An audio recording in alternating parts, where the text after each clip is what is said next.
Hi everyone, my name is Pastor Gina, and as you can probably tell, we are not in my usual location today. So I had initially planned to do this as a live stream as per usual whilst I was traveling, which I am doing at the moment. But it turns out that the internet in where we're staying isn't the best. So instead of having a choppy live stream, I thought that I would do a pre-recorded video and give my sharing this week, just this week, in this manner. All right, so welcome back everyone. After a two-week hiatus, which I started 2 weeks ago. Since that time, a lot of things have happened, but before I get into today's talk properly, I wanted to do a short prayer as usual, to ascribe the source of the information, the knowledge that's going to be shared today. So I go for refuge in my Lama, from whom I've received these teachings. I go for refuge in the lineage Lamas, from whom my Lama has received these teachings.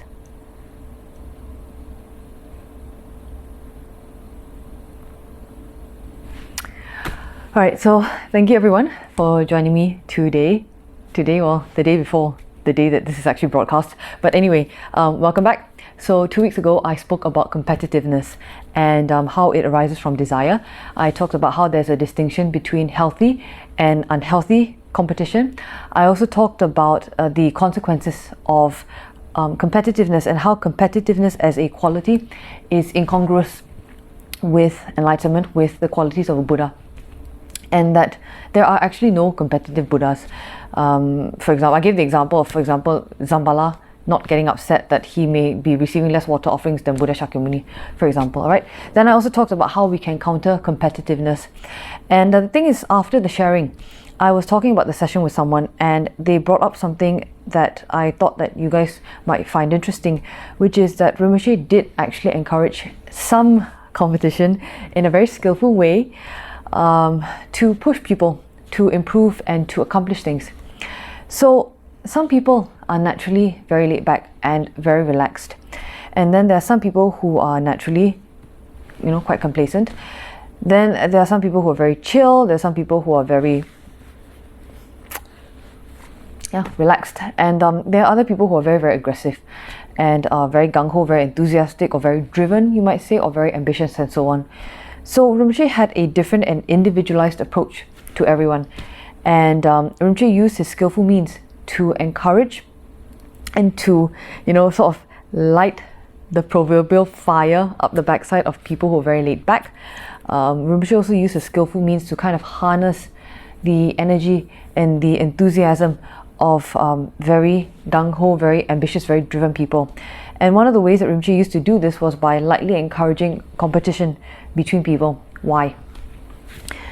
Because some people do need a spark of competition in order to accomplish things and in order to move forwards.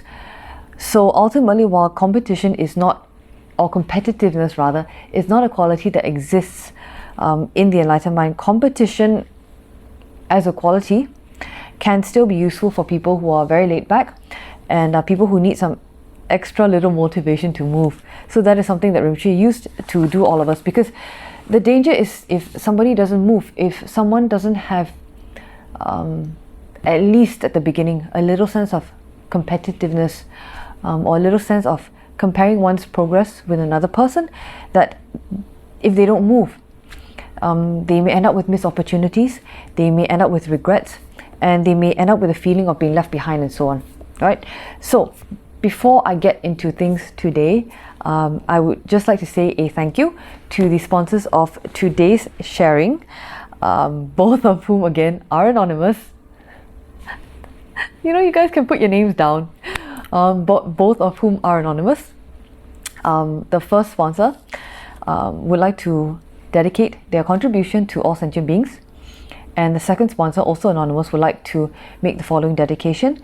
May all beings find lasting inner peace and happiness. May all become kind, wise, and have unwavering determination to benefit all beings. Alright, so thank you guys so much, seriously, so much for your continued support of these programs and for watching these videos. not just mine, but everyone else's as well. Pastor David's sharings, Pastor Niro's sharings, JP's sharings on Thursdays, Saturdays and Sundays. Thank you so much, both on the English and the Chinese Kechara Facebook fan pages. It's thanks to you guys that we are able to continue to make these programs available for everyone. Alright, so if you guys would like to sponsor a talk, as usual, you know the drill. The link to the sponsorship is in the description section of this, not live stream, of this pre-recorded video. Alright, so if you guys would like to sponsor a video, would like to sponsor a talk, do click on the link.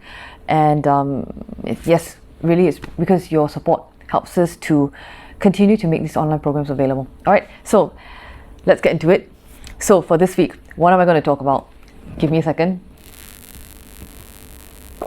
So as I mentioned, I'm traveling at the moment.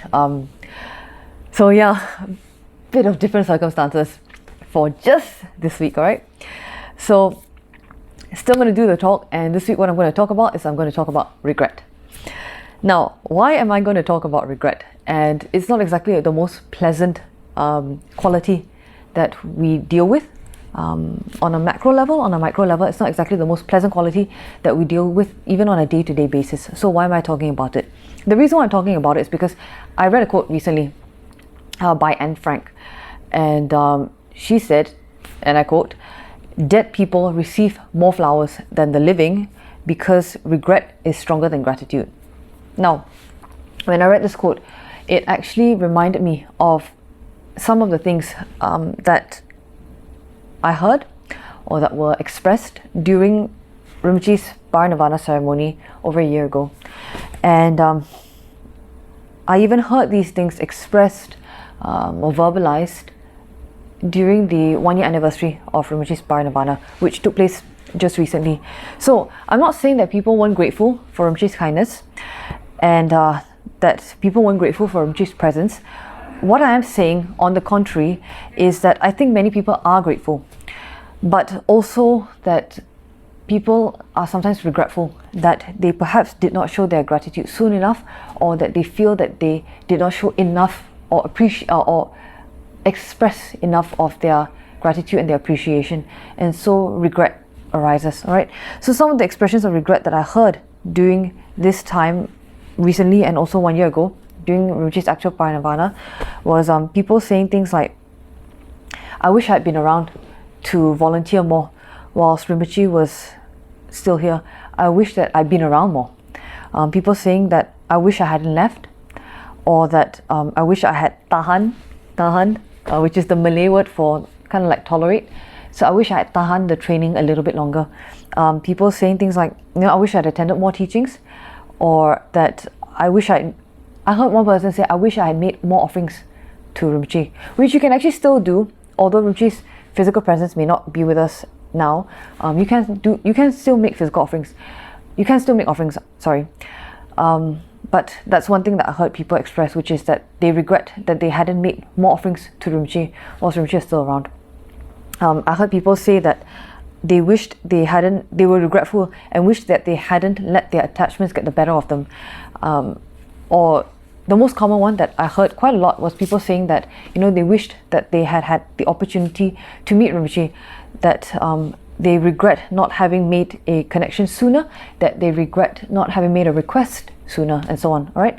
So regret is something that I know many of you listening today will definitely have experienced, because all of us listening through this video, I am 99% sure, have some sort of connection to Rinpoche. So we all have big regrets and we all have small regrets. All of us experience regrets. It doesn't matter who we are. And people who say that they never regret anything, you might want to take their statement with a pinch of salt. All right. So we may have small regrets. For example, I wish I had recorded this video earlier so that I'm not so tired when I do it. Or people saying, "Oh, I wished, that I didn't sleep early enough last night, and so now I'm so tired." Or people, one regret I heard very recently with the end of the movement control order and the announcement that schools were reopening, were children saying that they regret not having started their homework sooner and having left it to the end of the MCO, and the beginning of school, the resuming of school, because it meant that they had so much work to catch up on, and so they regretted not having been better with their time management. A common one that I'm sure many of you may be able to sympathize or relate to is things like, oh, I regret having had that last piece of cheesecake, things like that. All right, so those are like smaller regrets. Then you have bigger regrets. You have bigger regrets, for example, okay, I'm going to use a personal example. For example, when I was younger, the regret that I had not made a bigger effort to keep in better contact with my grandmother, so not calling her up enough before she passed away. I regret how I ended some relationships with some people, with a lot of impatience, with a lot of being very inconsiderate, and sometimes being quite cruel. So I regret ending some relationships like that. I regret skipping so many classes. Oh God, I should not be admitting this. I regret skipping so many classes in university, and not making the effort to, be consistent in my attendance. Because after all of the effort, after all of that time, after all of the expense, had I been more consistent, perhaps I would have gotten a better result. It's not that I did badly, but I would have gotten a better one. I regret not putting effort into maintaining certain friendships and certain relationships. So, all of us, we do have regrets, big and small. There's an example that, many of you may be aware of, or maybe not. The example of our own Rinpoche. When our Rinpoche first arrived in Los Angeles and joined Thupten Dargye Center, and the Lama there was Venerable Geshe Sochum Gyaltsen. And so, at the time, Rinpoche had, as you probably know, run away from New Jersey, gone to Los Angeles, and then had eventually made his way to Thupten Dargye. And so Geshe-la of Thupten Dargye had advised Rinpoche to call up Rinpoche's mother in New Jersey and to apologize to her for running away and for hurting her. And so Rinpoche had been very hesitant about doing so, and had expressed some level of indignation about it, or reluctance to do it. But Rinpoche expressed it very politely. And so Rinpoche said, why should I call her up and apologize to her when she's the one who had hurt me? And so Geshe-la had explained to Rinpoche that Rinpoche should call her up, so that Rinpoche doesn't have, when Rinpoche does his sadhana every night, that Rinpoche would know that it came from a real place, and that there wouldn't be any regrets for things left unsaid. So in the end, Rinpoche did call up Rinpoche's mother and apologized to her for having run away and for having hurt her, and she didn't want to hear it. She hung up. All right. So I'm sure that that's an example that many of you watching this video will be aware of. So as I'm talking about regret, what I'm thinking is that some of you may be thinking, well, Pastor Jinai, how can regret possibly be something that's a hindrance, or something that's limiting, or something that may not necessarily be so positive to our practice? So what I want to say is that in this case, I'm not talking about regret as being a part of our practice. I'm not talking about regret as being part of the four opponent powers. All right, I'm not talking about that kind of power of regret. I'm not talking about regret in that way. All right, in that the regret, the positive qualities and positive aspects of regret. Because regret can be a good sign, which is that somebody who regrets is someone who has a conscience. Why? Because if you think about it, there are some people who feel no regret at all. There are some people who feel no empathy at all. In order to regret, you have to have a certain level of empathy. And so some people who do not feel any regret at all have no empathy. And what do we call the kind of people who have a complete lack of empathy? Sociopaths and psychopaths, right? So the fact that we have some level of regret in us is a good sign, because it is reflective of the fact that we have a conscience. What I'm talking about regret here as being something that's not necessarily helpful towards our spiritual practice is the aspect of regret that is characterized by regret being a paralyzing emotion that many of us struggle with, and that many of us struggle to move on from. And so that's the key, those are the key words, struggling to move on from. And so I'm talking in this case as regret being a manifestation of clinging. What kind of clinging? I'm talking about regret in the sense of clinging to the past, clinging to a desired outcome which did not come to pass or that we did not receive. I'm talking about regret as being clinging to an outcome which did come to pass but did not happen exactly in the way that we had expected it or that we had projected it to. For example, people who maybe had requested for divination from Rinpoche and when after having received the results did not follow the advice or did not follow the guidance exactly to the letter, because it's very, very important to follow divination results exactly to the letter. And so people not doing that and then not getting the results that they had expected. All right, so then they get regret for not doing something exactly as it should have been done in order for the predicted outcome. All right, I'm talking about regret being in the sense of clinging to a projection, to a lost potential, or to a missed opportunity. So again, another personal example. Many years ago, when I was still in university, I applied to a whole bunch of different places for internships and for jobs after I graduated. And so at the time, I didn't know what I wanted to do. So PR, public relations, seemed to be something that I might go for. So that is what I did. I applied to a whole bunch of PR companies, and I have a regret. The regret that I could have gotten an internship had I included as part of the interview process. I had to write a press release under pressure, and out of everything that I had included in the press release, I forgot to include the release date of the movie or whatever it was. So it was a pretty stupid mistake. Why send out a press release if you're not going to include inside the press release vital information such as the release date of a movie? So I regretted not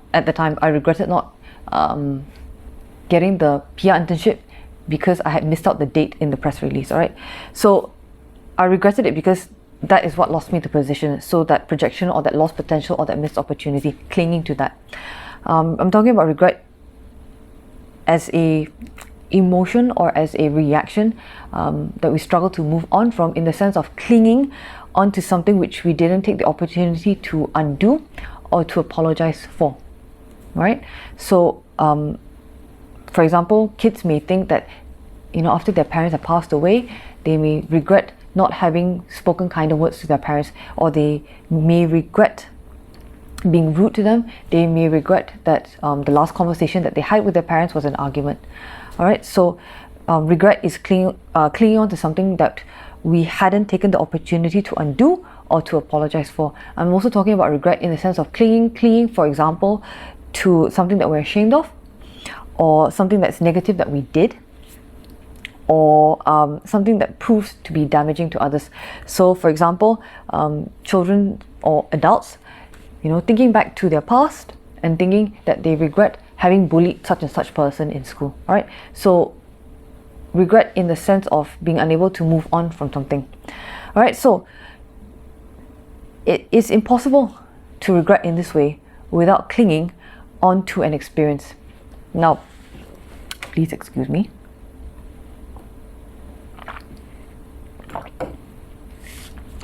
So when you regret, what happens? And again, I remind you that I'm talking about regret as a reaction or as an emotion or as a quality that in this instance is not necessarily helpful towards our spiritual practice. All right, so I want to be very, very clear on that, because I know that within the 4 opponent powers that there is also mentioned the power of regret. So I'm not talking about regret in that instance. I'm talking about it as something that's not necessarily helpful.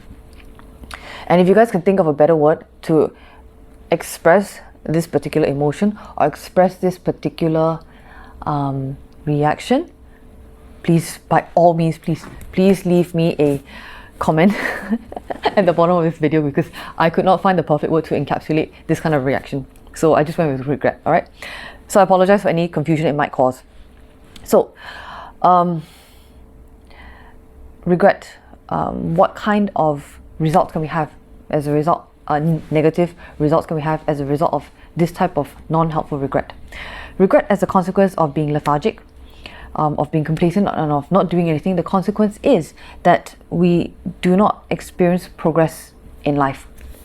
Regret as a consequence of having done something but being displeased with the consequences, or being displeased, or experiencing or causing distress to our surroundings, or to sentient beings, or to other people around us, regret arising as a result of that.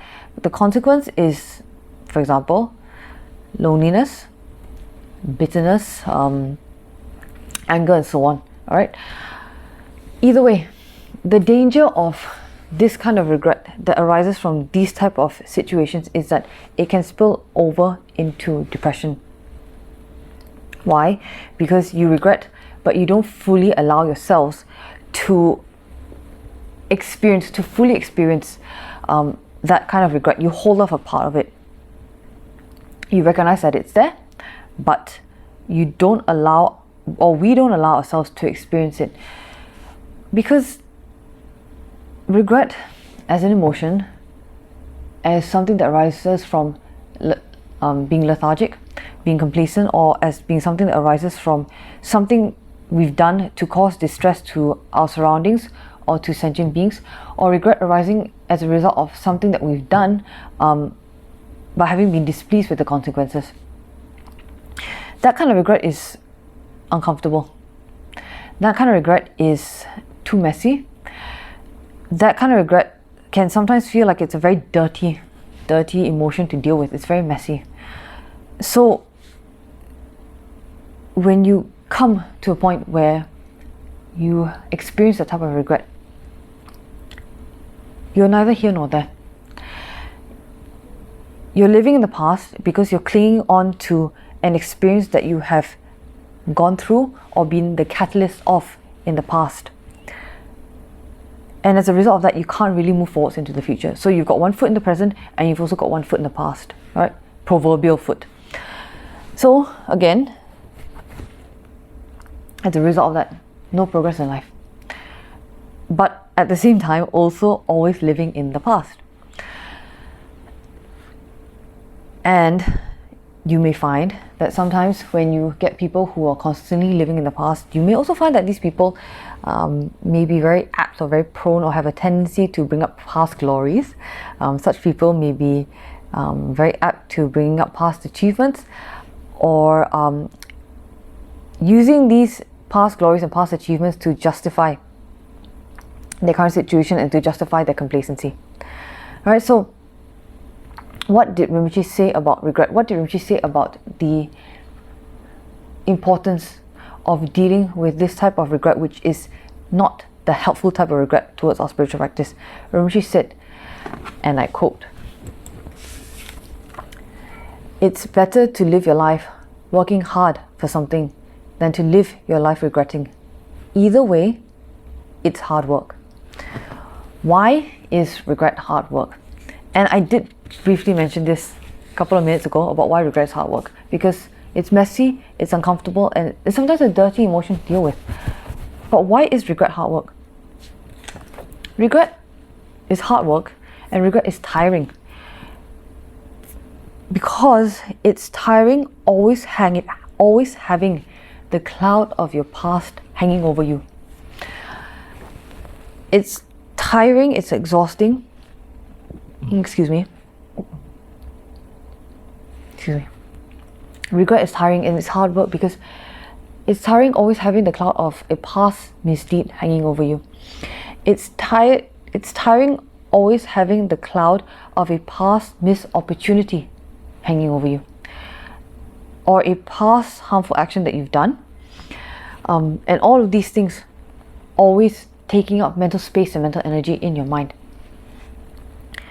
As a result of this, when you are consumed with regret that's caused by a past misdeed, when you're consumed by regret that's caused by a past missed opportunity or past harmful action that you've done, and you've not done anything to rectify it, what happens is that it can lead to us being deceptive. Why? Because you don't want people to know the true situation, and you don't want people to know the real reason for why we are really so regretful. So it's kind of like, I don't know, you say a double-edged sword, in the sense that you know that it's wrong and so you feel bad for it and you regret it. At the same time, you have the ego to not want other people to know that thing about you, to know the reason why you regret. And so you engage in deceptive actions in order to cover it and in order to hide it. And in doing that, there is a tendency for some people to perhaps become a little bitter, to perhaps become anger-led, right? So, personal example again. Many years ago, out of anger, I was told this story, so it may not necessarily be accurate, because I've discovered recently that perhaps not all of my family memories are always accurate, but in this case I'm pretty sure that the details are. Anyway, many years ago, my grandfather, out of anger, quit his job. This was he's passed away already, but when he was much younger, he out of anger quit his job. And because it led him to have been in a not so easy financial position, which caused a lot of distress to his wife, my grandmother, that there was some regret in that. But I did not find out the story from my grandfather. I found out about it from somebody else, because it was not something that he was proud to share, that out of anger he had quit and then put his family in such a difficult situation. So in that way, regret arising from a past misdeed, regret arising from a harmful action can lead to deception. Why? Because you don't want other people to know the truth of why you actually feel regretful. And so you do everything that you can do in order to cover it up. So deception is hard work. Why? Because you always have to think about the lies that you've previously told, so that the lies you're going to tell in the future match the lies that you've previously told, so that people don't find out that you're lying. And so then you have many more extra things to remember because you've lied, when it would actually just be easier and more simple and take up less mental space and mental energy just to tell the truth. Why? Because the truth is something that can never be invalidated. The truth is something that's universal, that will stand the test of time. I can always say that I am female, okay? So I'm female, and that is something that will not change. Yeah. It's something that won't change. I will tell you in 10 years time I'm female, and 5 years ago I would have told you that I'm female. It's not something that I can change. I can tell you that I had Korean food for lunch, for example. That's a much better example, and it's a much better example. I had Korean food for lunch. It's something that will still be true in a week's time. It's not going to change. The truth is I had Korean food for lunch. All right. So deception is tiring. Deception is hard work, because deception leads you to have to remember the lies that you've previously told in order to ensure that the lies you're going to tell and the lies you're going to tell in the future match the ones that you've already told. So, being that deception is hard work, regret arising out of deception is hard work, because regret that leads to deception therefore can also become hard work.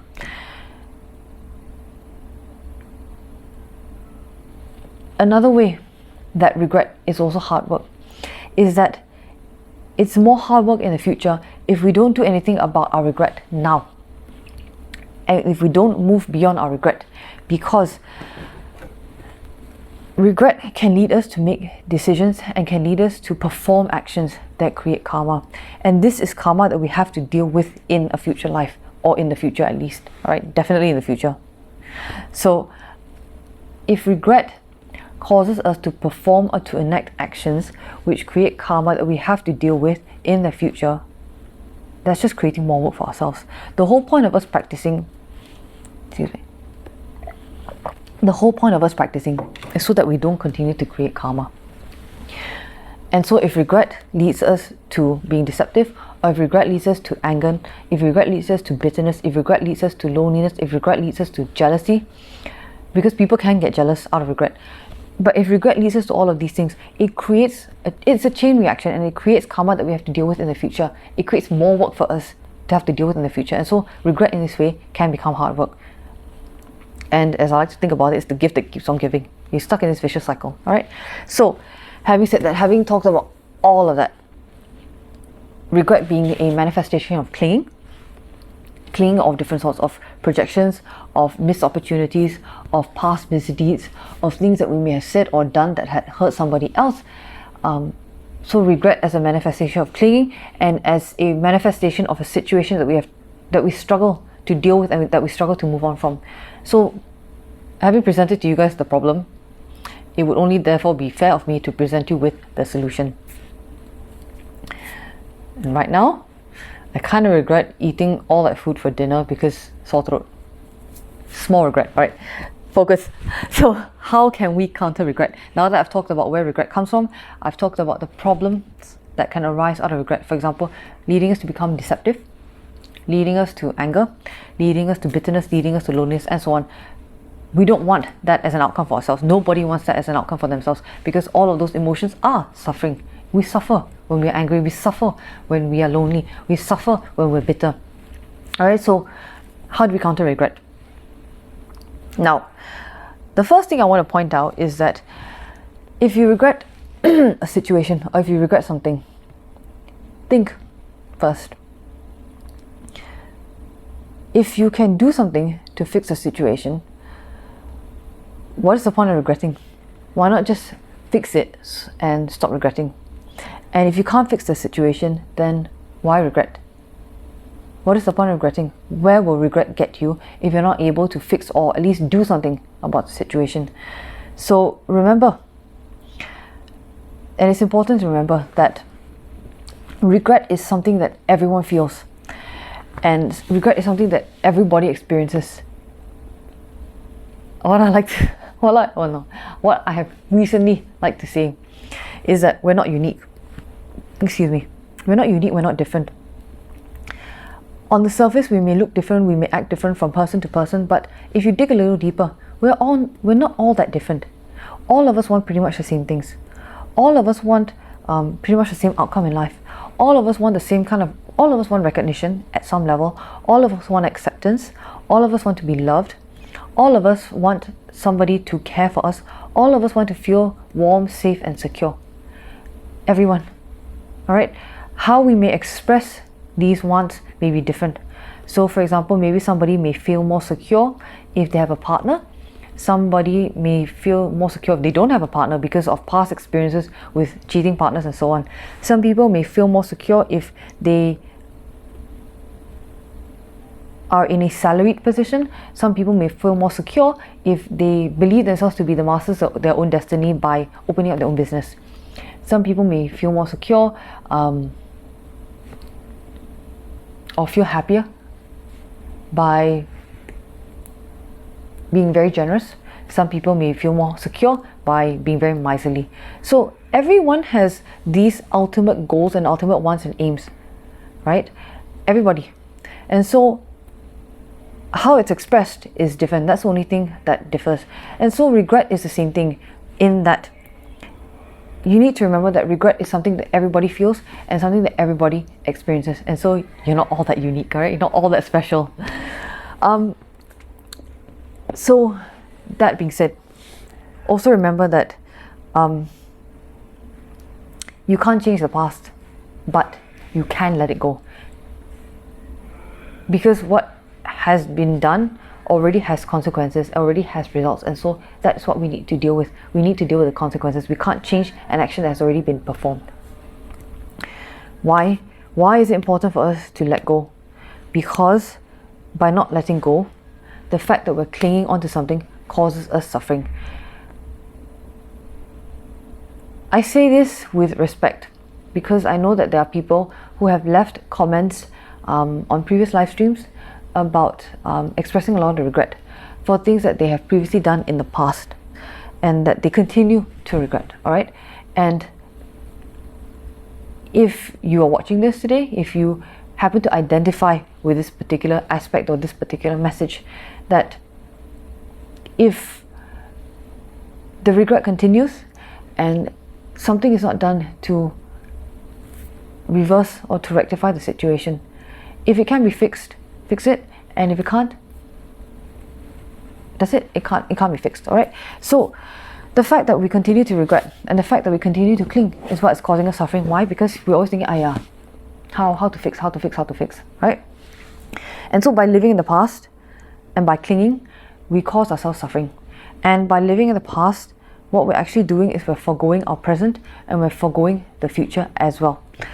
So how can we do this? How can we overcome this level of regret? This type of regret is by training ourselves to focus our awareness on the present. And how can you do that? Everybody's favorite answer to that question. How do you train yourself to focus on the present? How do you train yourself to focus your awareness on the present? No prizes for guessing. Meditation.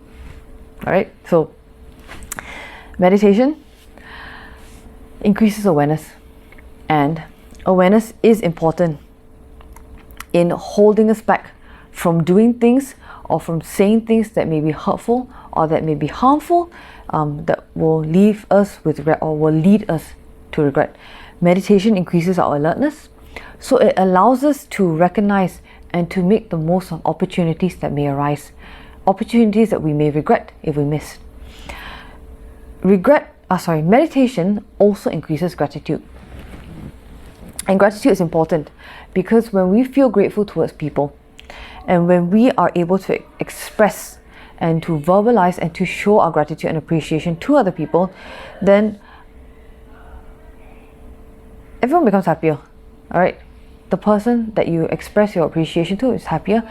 You yourself feel happier because, look, if you think about it, every time that you've ever expressed gratitude to somebody else, haven't you felt better about it? Haven't you felt better that you were open enough and that you were generous enough to express and to verbalize your appreciation and gratitude towards somebody else? Alright, so meditation increases our awareness, and awareness is important because you need to be aware in order to hold yourself back from saying or doing things that may be hurtful or may be harmful to other people. Meditation also increases your alertness because it allows us to recognize and to respond appropriately and to make the most of opportunities that may arise that if we miss, we may be regretful of. And meditation also increases our gratitude because gratitude is important. When we feel grateful towards other people, then we'll naturally do more things to show our appreciation. Okay, so when you talk about meditation, I'm also talking about meditating on what matters the most to you. I'm so sorry, I'm drinking so much water today, but it's just been so warm. Alright, so meditate as a means of moving past unhelpful regret. Let's call it that for now. Unhelpful regret. Meditate on what matters the most to you. And it's very funny that I'm talking about this now because I just had this conversation with somebody earlier today about meditating on what matters the most to us and about prioritizing. When we are clear on what it is that we want, it allows us to make decisions clearly, and it allows us to make choices with focus and with clarity. Because quite often regret arises when we make choices or make decisions when we were muddled to begin with. All right, and I'm not talking about choices in terms of which career path we wish to pursue.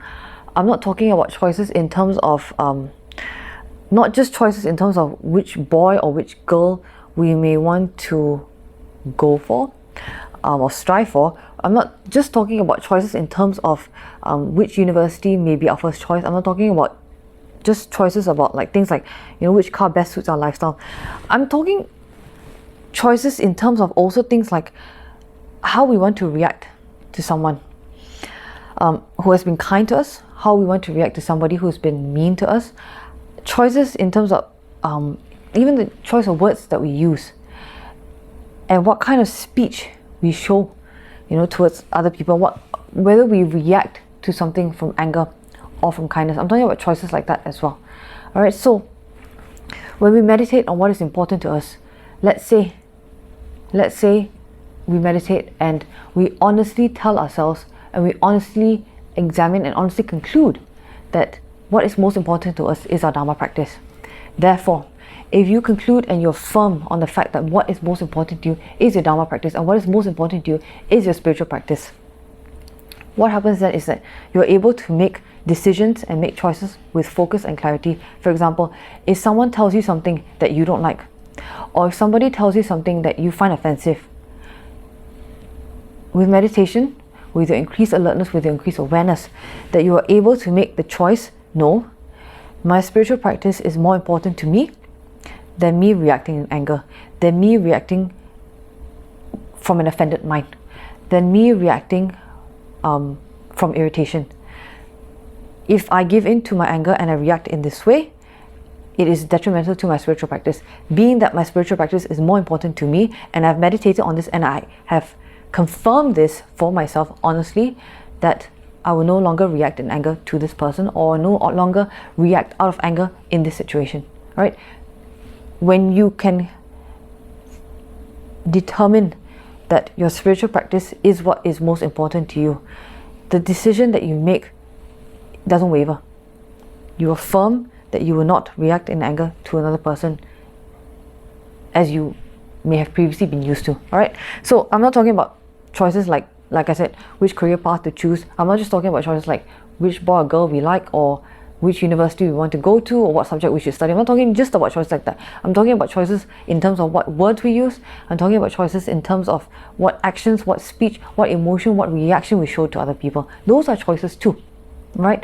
Those are not just, our mind is not separate from our body, right? Our mind, at this point in time, our mind is not separate from us. And so all of these things, our thoughts, our speech, our body language, our actions, all of these things are choices as well. Meditation helps us to develop the awareness to be able to make these choices before we react spontaneously, so-called spontaneously, alright? So our existence is a product of our choices.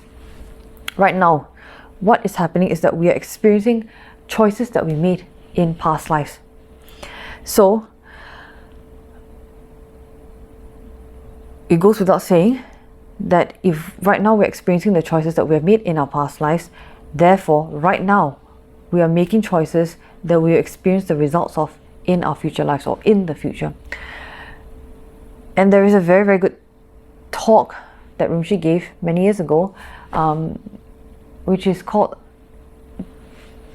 it was talk about karma and the mind stream. And so Rinpoche came up with this chart about black, white and neutral karma, or good, bad and neutral karma. Alright, so if you guys want to know more about how our choices, our very, very minute choices, subtle choices in our speech, in our body language, in our action, in our thought and so on, has such an impact, an indelible impact on our future, I highly strongly recommend that you go and watch that talk, and I'll put a link to that talk in the description section of this video for you guys. Alright, so being that choices are so important on a micro and on a macro level, being that choices are so important, given that we have such a choice, it would therefore make the most sense for us to choose happiness. Regardless of whatever it is you want to do or how you want to get there, alright? The ultimate choice that all of us are making is that we want to choose and to do things that will lead us to happiness. Our main choice, our priority, our ultimate choice is happiness. So choose happiness. And if happiness is what you want for your future, which I know happiness is what I want for my future, then what you need to do is that you need to create the causes for it now. If you want to experience it in the future, you've got to create the causes and you've got to make the right choices for that happiness now. How can you do that? How can you create the causes for you to experience happiness in the future if right now we are confused and we are not focused? So what we have to do, if we wish to experience happiness, if we wish to have the results, happy results, positive results, beneficial results in the future, is that we have to meditate and we need to think about what matters to us the most. And what will bring us the most happiness that is actually steady, that is actually not fluctuating, that is actually not volatile, and that is actually arising from us and not from an external source. Why? What Rinpoche always explained is how can we experience permanent, stable, unchanging happiness if that happiness arises from an impermanent, unstable, and ever-changing external source? All right, it doesn't make sense because cause resembles effect. So how can you make choices that will lead you to experience happiness that's stable, permanent, and unchanging in the future if now we are unfocused and if now we are confused? Now you might be thinking, well, that's the big picture. That's happiness overall. How can I make choices that will lead to my happiness so far in the future? So what I could suggest is that we should figure out what we want, or what is it that is a short-term, mid-term or medium-term, or long-term priority for us. Which one is it that we can compromise on? And which one is it that we cannot compromise on? And that is something that we need to think for ourselves, and that is something that we need to be honest about with ourselves. Why? Because once you've figured out what it is that you want, once you've figured out what your priorities are, your short, medium, and long-term priorities are, that gives you some kind of direction, that gives you some kind of guidance for you to make all of the preceding decisions that will lead you to accomplishing that priority. And so I give you the example that I shared just this afternoon or just this evening with somebody who had a similar conversation with me about this. And that is that many years ago, when I first moved back from England, I moved back on very, very short notice.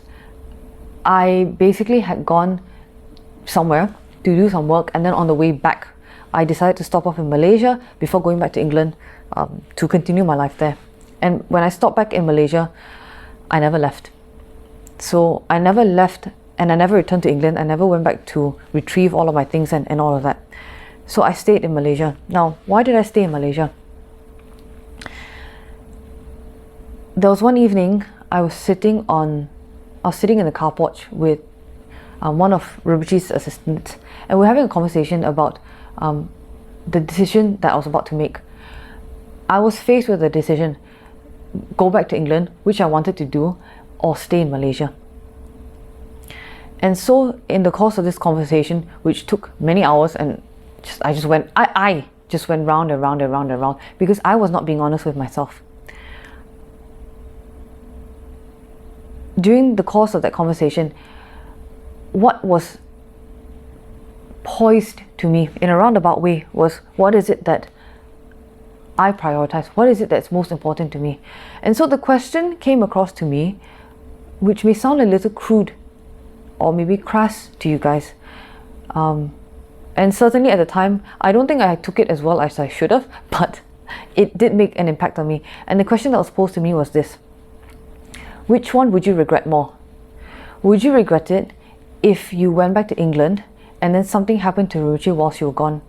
Or would you regret more that you stayed here with Ruchi and you didn't go back to England? Which one would you regret more? And that took me aback, because I was adamant about going back. I thought, no, I need to go back. I need to do things properly. I need to pack up. I need to end things nicely. I need to wrap up.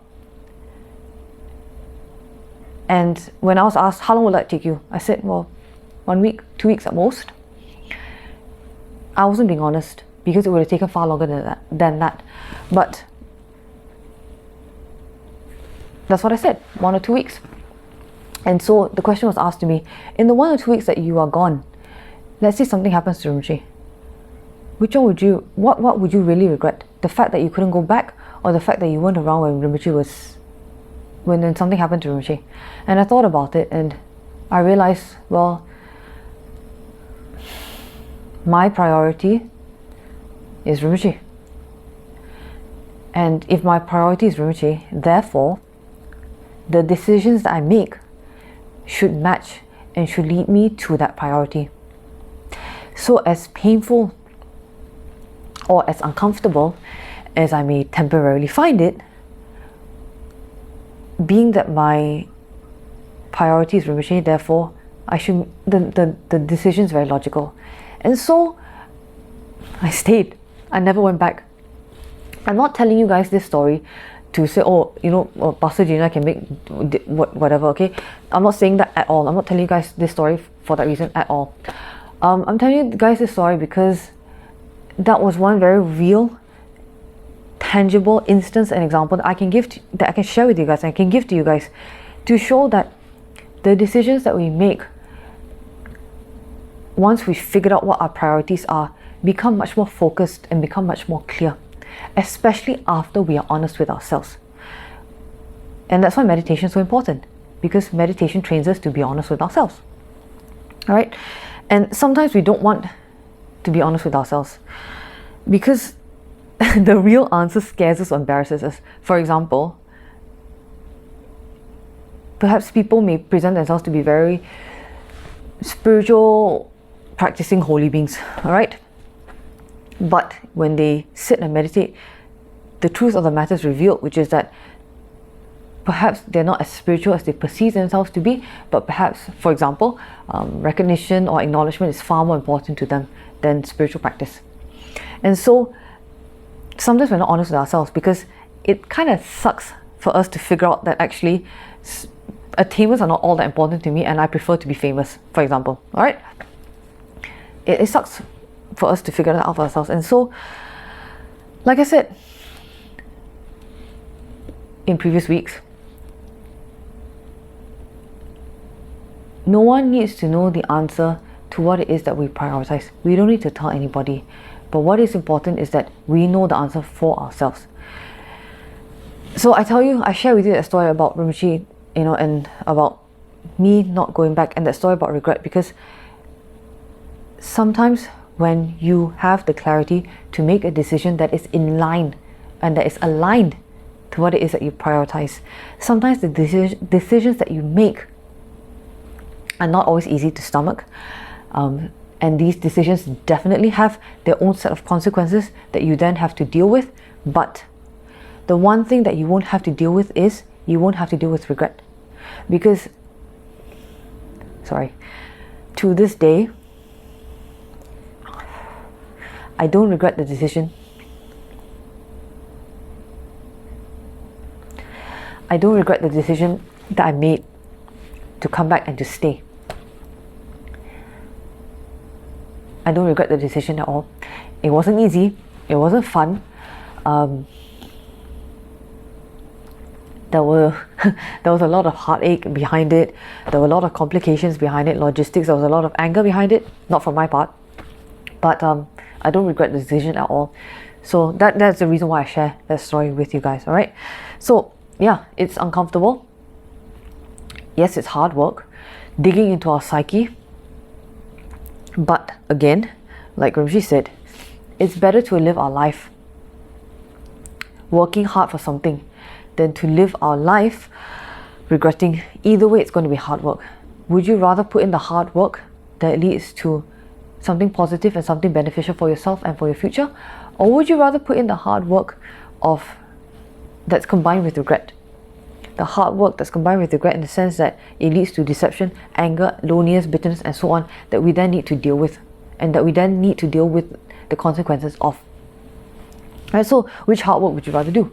Would you rather do the hard work of digging into your psyche and giving yourself a chance to apply the solutions, or would you rather deal with the hard work of deception and deal with the hard work of hiding, deal with the hard work of reacting in anger, deal with the hard work of living in depression and so on, right? And those are the kinds of consequences that we will have to deal with, which is very, very hard work if we are always constantly occupied with or guided by regret. Then, once you have meditated on, and once you've figured out what your goals and your short, medium, and long-term priorities are, then measure up your goals against what you know to be right. Do your goals or do your priorities harm people? Do your goals, are your goals or are your priorities something that's beneficial to others? When you meditate in this way, when you meditate in this way, you gain a level, or you gain a sense of clarity for your goals, and it helps you to develop focus to accomplish what is it that you want, and it helps you to align your actions and your decisions towards that result, understanding that the result may not necessarily come in the way that you expect or in the way that you project as a result of your karma. But when you figure what it is that you want, and you are able to make decisions that are aligned towards you accomplishing your goal or towards accomplishing your priority, like I said, everything may be difficult, everything may be challenging, your situation may become less pleasant, for example, but the one thing that you will not experience is that you will not experience regret. And the one thing that will happen is that it becomes easier to tolerate difficulties and to tolerate difficult circumstances, because then you know that you are making decisions in order for you to move forward and to accomplish your goal. All right? And even if things don't work out as planned, still you don't experience regret. Why? Because you tried your best. Because you made the decisions in the best way that you know how, with the given information, in order for you to try and actually accomplish your goals. You tried your best. All right? Regret arises when people spend time and when people spend effort on something and it turns out that it wasn't really what they wanted, either because they were confused, so they didn't pick or ascertain correctly what it is, or identify accurately what it is that they really want or that they really prioritize, or that they weren't being honest with themselves about. All right, how else can you counter, or how else can you deal, or how else can you prevent regret? Meditate on death. I know that each time we talk about meditating on death, some people will think, well, that's a bit morbid, but the thing is this: death is the truth, in the sense that no one can escape death, in the sense that all of us will face death one day. No matter how healthy, how young, how fabulous and gorgeous you are, everybody will face death one day, and that moment will come sooner rather than later for many of us. All right, and it will not come exactly when we expect it, and it will not come exactly in the way that we expect it, unless we are attained. So if you meditate on death, and you meditate on the fact that death is a reality, that one day you will come to that point, what happens is that you will never act in a way that leaves you with regret. Why? If you're always aware of the reality of death, if you argue with someone, you apologize. If you hurt a good friend, then you'll say you're sorry. If you have an opportunity that opens up to you, you'll go for it, and you won't have the fear. If you have a friendship, you will value it, you will cherish it, you will treasure it. If you are in a relationship, you will nurture it, you will express your gratitude for it, you will show your appreciation to your partner. If you're always aware of the reality of death, that any moment may be your last, why would you possibly do something that could cause somebody else to be in pain, that could cause yourself to be in pain, that could cause yourself regret? Naturally, when we meditate on death and we're aware of the reality of death, we will naturally not act in a way that will lead us to regret. And now, we talk about practice, right? Now, we talk about practice, or regret as a aspect of practice. How to counter regret?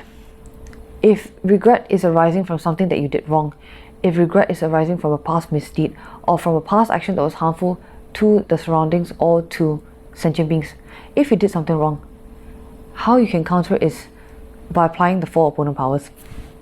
Sorry, of course we're going to go back to that, of course, but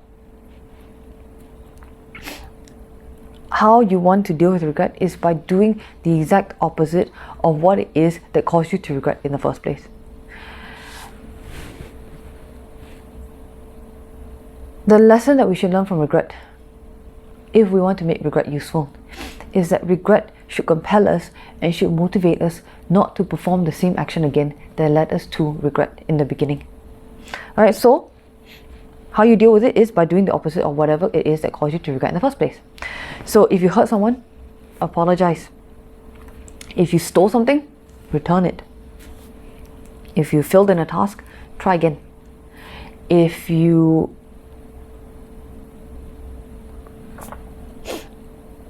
showed anger to someone else, control yourself. If you said something mean to somebody, go say sorry.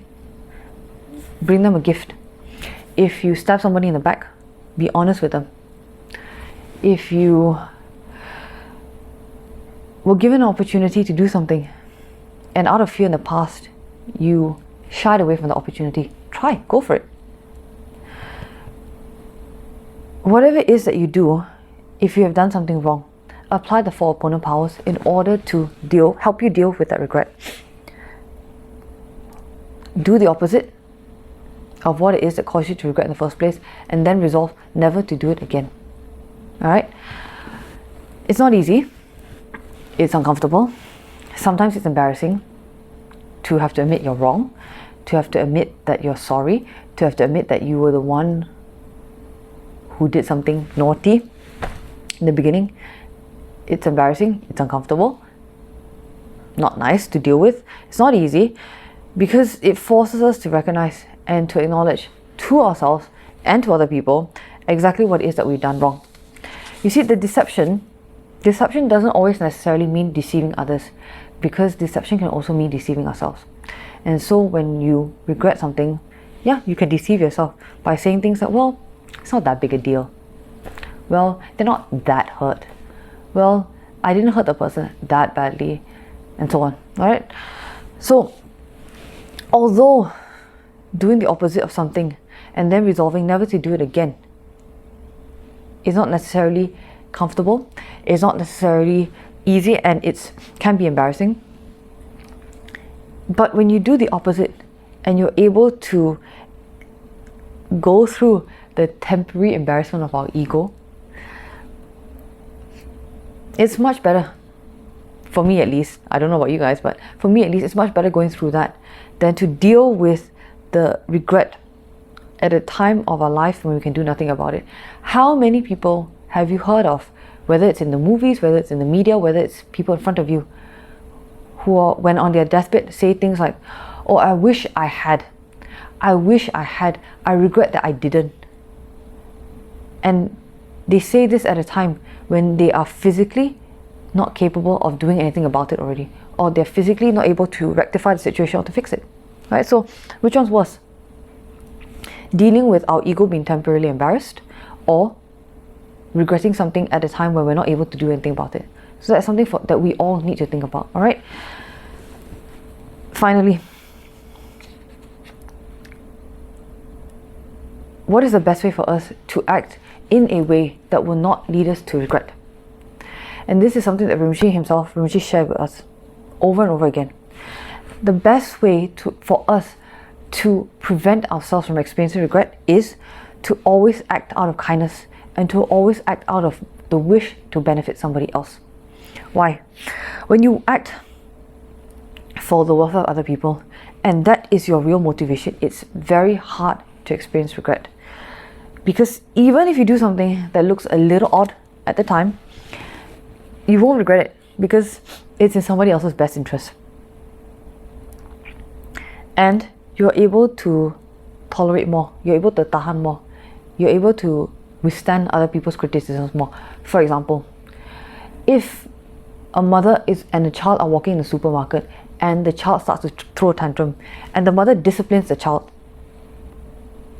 the mother may have to deal with onlookers, strange looks, people thinking, not that great a mother, can't control her child.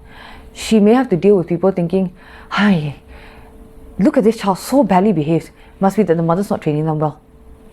She may have to deal with that for a little while, and it may look a little odd, it may look a little strange for a mother to be disciplining the child in the middle of a supermarket, but the mother's doing it because the mother knows that if it's out of kindness and out of concern for the child, because the mother knows that if it is not done, the child may grow up to be an even bigger monster, and then at that stage, who wants to deal with a monster? Monster behaviors and monster qualities may be cute when somebody is small and when somebody's brown and chubby cheeked and all of that. But monster behaviors and monster qualities when somebody's in their 20s, in their 30s, in their 40s, in their 50s, when they're still throwing tantrums at that time, not so cute anymore. Alright, so the mother, out of care, out of love for the child, out of the wish to benefit the child, disciplines the child, but is able, as a result of that, because that is their motivation, is able to tahan and able to tolerate the funny looks that they may be getting from everyone else. Alright, so think back to the last time that you truly went out of your way to help somebody else. Even if it was at the cost of your own gain, even if it was at your own cost, at the cost of your own benefit or at the cost of your own enjoyment. Think about the last time you really went out of your way to help somebody else. Even if things went wrong at the time when you're trying to help them, did you regret your actual effort? Did you regret your actual action? For example, when you skip clubbing on a Saturday night, or you skip going to a party on a Saturday night in order to volunteer with Kechara Soup Kitchen, for example, to give food to the homeless. Even if there's traffic in downtown KL and you're sitting in the car and it's horrible and all that, even if you're sweaty, even if you're hot, even if you're tired, even if you're grumpy, even if your back hurts and all of that, even if not everyone expresses as much gratitude to you as you would imagine, when you get home, do you actually regret having gone on a soup kitchen round? Do you regret have forgone the opportunity to go on yam chow with your friends because you went to help somebody else?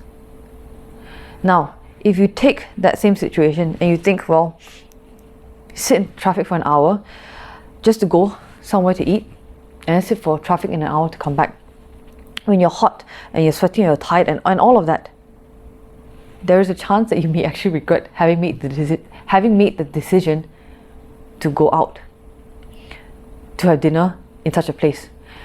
The action is the same. You went out, got stuck in traffic for an hour. That is the same experience. You're tired, you're hot, you're sweaty, you're hungry and all of that.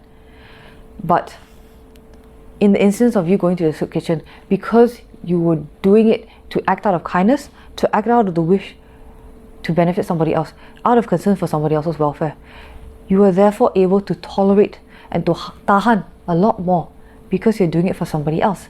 And so even when things go wrong, even if you're, again, tired, hungry, it's late, that person wasn't grateful, we didn't have enough food, for example, somebody took more than one packet, and so on. Even if things go wrong, do you regret having gone to help? For most people, the answer to that is no, right? So, why? Which one feels easier to bear? The one that feels easier to bear is when we act out of the wish to benefit somebody else. And that is what Rinpoche always explained as being our true nature. The wish that we want to help other people and that we want to see other people benefit and that we want to see other people happy. Why? Because even as selfish as we normally are, when we see someone else succeed because of something that we did to help them, it feels good. When you see someone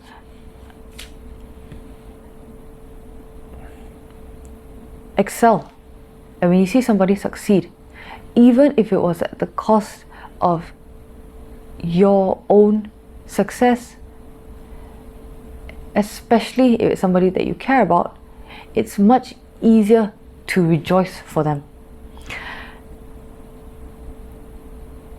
So acting out of kindness, acting out of the wish to benefit somebody else is a very good way for us to prevent experiencing regret in our lives.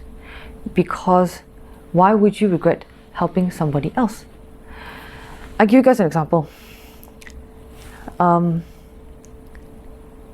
Rinpoche and the Dorji Shukden ban.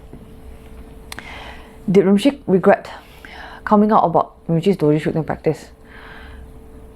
And you know, you guys may think, well, yeah, there's a possibility Rinpoche would have regretted becoming open about Rinpoche's Dorji Shukden practice.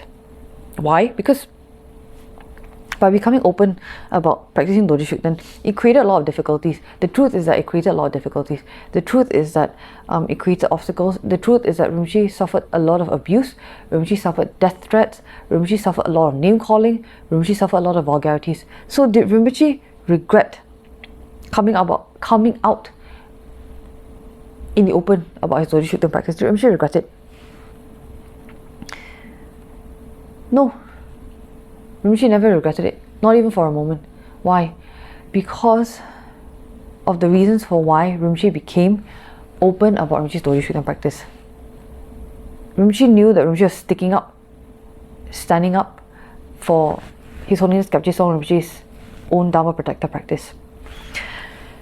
Rinpoche knew that by speaking up against the ban, Rinpoche knew that by promoting Doji Shukden's practice, of course, all of these obstacles and all of these challenges and all of this name calling and these death threats were going to rise. Rinpoche knew it was going to happen. But Rinpoche never regretted it for 1 second, because Rinpoche knew that, number one, Rinpoche was following His Holiness Khyabje Song Rinpoche, upholding the commitment to keep this Dharma Protector practice.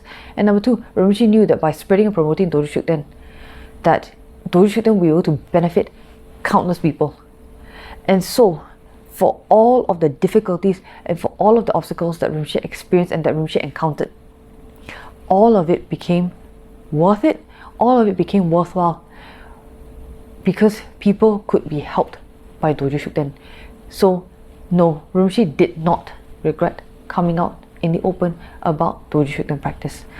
Right, so it made all of the suffering and it made all of the obstacles and difficulties worthwhile when Rinpoche heard about how the practice of Doji Shukden was helping other people.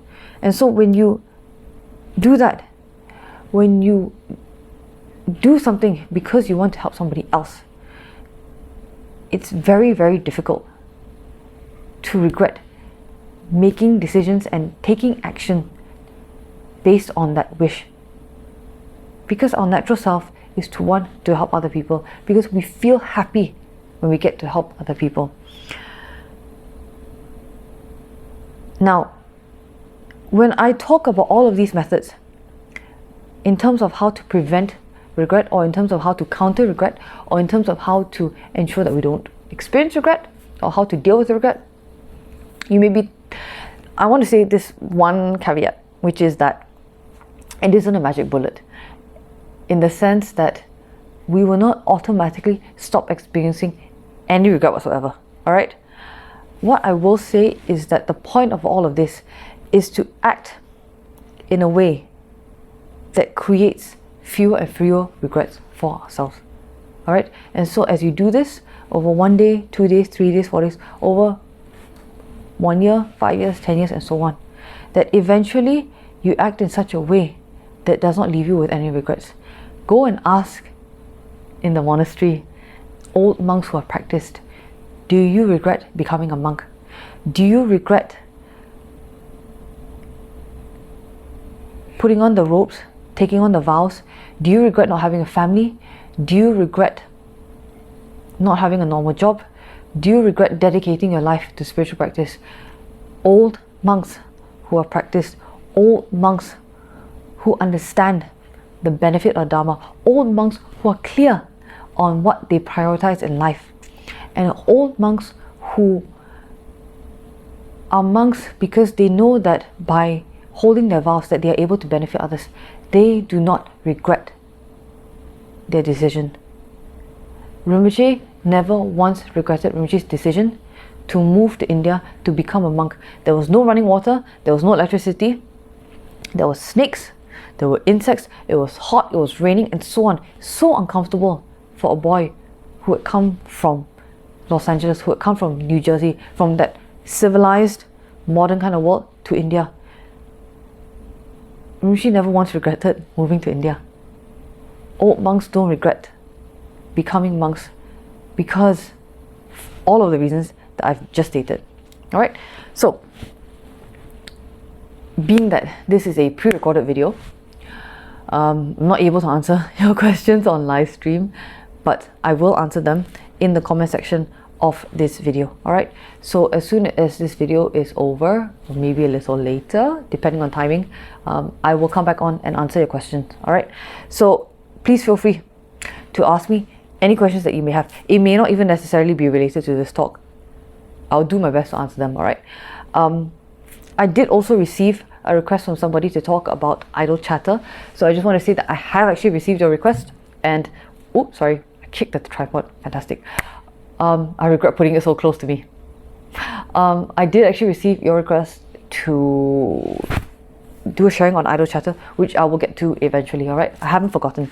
But before I go, just want to quickly leave you with some food for thought, which is to request for you guys to reflect on things that may have happened in the past week, decisions that you made in the past week that you regret, and if there were any opportunities that you may have had to rectify.